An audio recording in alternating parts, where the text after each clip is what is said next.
Hello everyone and welcome back to the channel. This is my 45F and it's just over 2 years old now. It's starting to look a little bit tired and a little bit unhealthy, so I think that it's time for a rescape.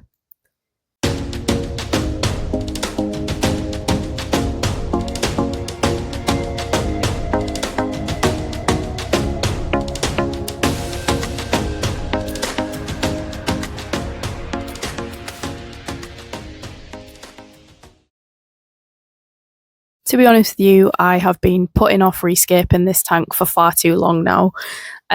Every time I've kind of gone to do it, it just seems like the shrimp have had babies, and catching shrimp is the biggest pain in the arse, to be honest, when it comes to stripping down a tank, and it's really enough to put me off doing a rescape, and I just don't like to leave a shrimp behind, so I will stand there for 6 hours catching all the shrimp, and that is exactly what I did.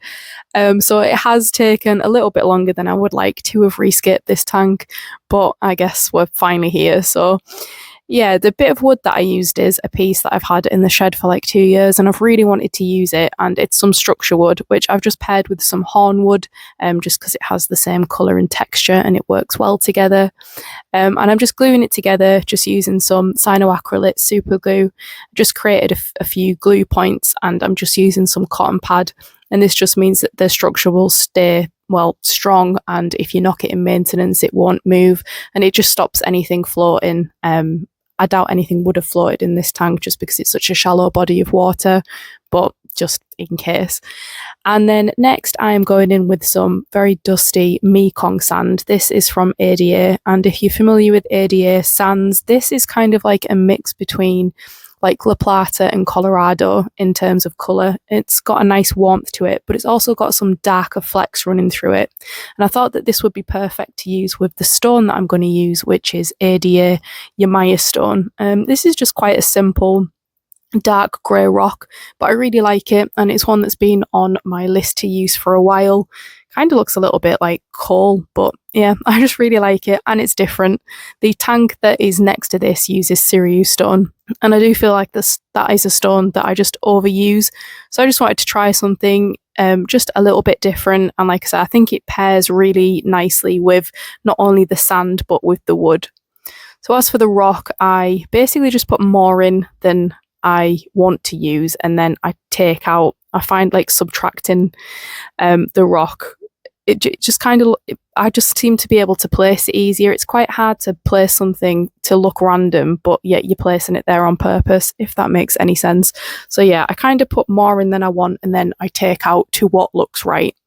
But yeah, it's just kind of whatever you like the look of when it comes to placing stone. I think as long as it doesn't look too contrived, then you're on to a winner. And then I placed in some aqua soil. So there's not really going to be a lot of stem growth in this tank. The aim is to try and get some immersed growth. I never really have much luck with it, but I'm just going to give it one more try. So there's a small section in the back which I just filled in with a few scoops of aqua soil, and then I placed a rock either side of it just to create a barrier. This is just to try and stop any soil rolling into the sand. It's inevitable with shrimp, it absolutely will, but it kind of stops it happening as easily. And that was pretty much it for the hardscape. But one more thing is adding details. So this is like my favourite bit. It's like the finishing touch to an aquascape, I always think. So for this, I'm just going to use some Mekong small grain, I think it is. It's just like the next size up from the sand.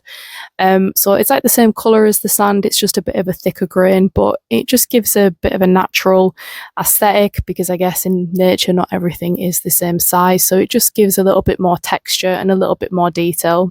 The next gravel type that I'm adding is ADA Congo. So this is slightly darker, but the darker tones in this match the Yamaya stone. So you've got the Mekong sand and the Mekong gravel, and then you've got the Yamaya and the Congo gravel, and everything just kind of complements each other, but it also adds a nice bit of contrast as well. To be honest, when it comes to grading gravels, just chuck anything in because it usually tends to look good. So this is kind of where it's at the minute. I have absolutely no doubt that the second that I fill it with water and put shrimp and fish back in and do a couple of maintenance sessions on it, that the detail stones will definitely not be in the position that I've put them in, but that's fine because every now and again you can just siphon out some of the sand and just re-add those details. I guess it's just all part of the fun. So next it was time for planting. To be honest, I didn't really buy a lot of new plants for this. A lot of it was just recycled from the previous scape. Some of it wasn't in the best health and some of it was actually surprisingly healthy. One of those things being the Areocaulon Vietnam, which is like a grassy plant. And I was really happy about that because that was the main plant that I kind of wanted to use in this. So I placed Areocaulon sort of like in the back of the left and right sides and sort of brought it round to the front. And then in the very foreground, as you can see, I'm adding like small epiphytes, so things like Anubias, things like mini coin or mini or nana mini, just any of the smaller varieties. And I also had a pot of Bucephalandra Thea Red. They are just in like baby form at the minute, so they'll probably get a little bit bigger. So I might have to rethink those at a later point if they start growing too big, but at the minute they looked quite nice. And then I had the odd crypt, which I added in the background as well. But there is still a gap in the middle, and that was for some plants that I wanted to try and grow immersed, but I didn't have them on hand at this moment in time. So I wanted to get the fish and the shrimp back in the tank because they were currently in a bucket with the filter running, but even then it's a little bit stressful. So I filled it up, popped the fish back in, and then the next day I picked up some more plants. So the first plant that we've got is Hygrophila pinnatifida. Honestly, I don't know what it is about this plant, even in a high-tech condition. I just seem to really struggle with it. I have tried growing it immersed once or twice. Didn't really have much luck. Don't know why I'm trying it again, but here we are. I'm just not going to quit. And then the next plant that I wanted to try is Bulbitis deformis. I have read that this does well in sort of like paludarium and terrarium type setups, more so than underwater. So I thought we'd give that a try. And I also picked up this Bucephalandra Thea, which I absolutely love, and it was an absolute mega portion as well. It was huge, but ultimately it was just a little bit too big, and I felt like it took away from some of the skill. So I didn't end up using that plant, but we did go in with the deformis, and I also added some moss to the wood. I would normally use some Terra tape, just to help wick up some water to keep it moist, but the wood looked like it was kind of taking up some of the water and staying quite damp anyway. So I'm going to try it without, but if we do find that it kind of starts to turn a little bit brown and dry, I'll add some Terra tape. And here I'm just adding in some Hygrophila lancia araguaia. This is a trimming from my Oase Scaper line 90. I'd just done a maintenance session on it, and I thought, well, do you know what? If it doesn't work, it's not like it's cost anything. So I added a few trimmings to the top of this piece of wood. They're not actually glued in any way. They're just kind of wedged into the Bulbitis deformis. But if it does work, then over time, I'm guessing the roots will kind of take hold to the wood.